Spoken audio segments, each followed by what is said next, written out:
நல்லவர்களும் கெட்டவர்களும் ஏன் இந்த உலகத்தில் ஒன்றாக வாழ்கிறார்கள் தெரியுமா? இன்றைக்கு இயேசு சொன்ன உவமைகளை குறித்து பார்க்க போகிறோம். அதில் கோதுமையும் களைகளும் உவமையின் உண்மையான அர்த்தங்களை குறித்து பார்ப்போம்.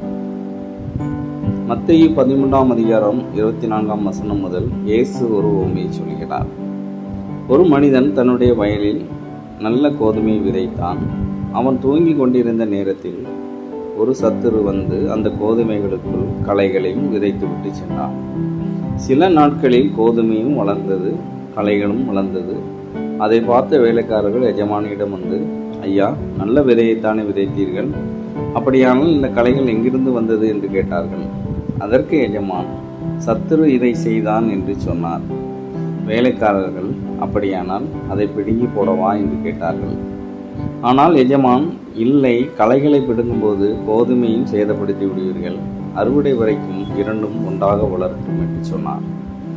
இது ஒரு சாதாரண கதை அல்ல. இந்த உவமையில் நிலம் என்பது இந்த உலகம், நல்ல விதைகள் என்பது தேவனுக்கு சொந்தமான மக்கள், களைகள் என்பது பாவத்திலும் கீழ்ப்படியாமலும் வாழ்கிறவர்கள், சத்துரு என்பது பிசாசு.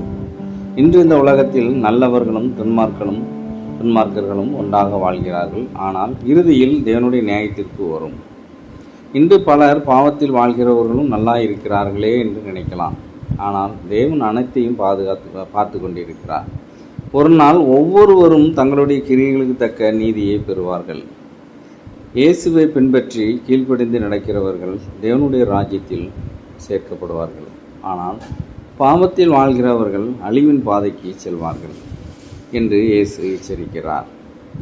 நீதிமான்கள் தங்கள் பிதாவின் ராஜ்யத்தில் சூரியனைப் போல பிரகாசிப்பார்கள் என்று மத்தேயு 13ஆம் அதிகாரம் 43ஆம் வசனத்திலே இயேசு சொல்லுகிறார். இந்த உவமை நம்முடைய வாழ்க்கைக்கு ஒரு எச்சரிக்கை. நீங்கள் எந்த விதையாக வாழ்கிறீர்கள்? நல்ல விளைச்சல் தருகிற வாழ்க்கையாக வளருங்கள்.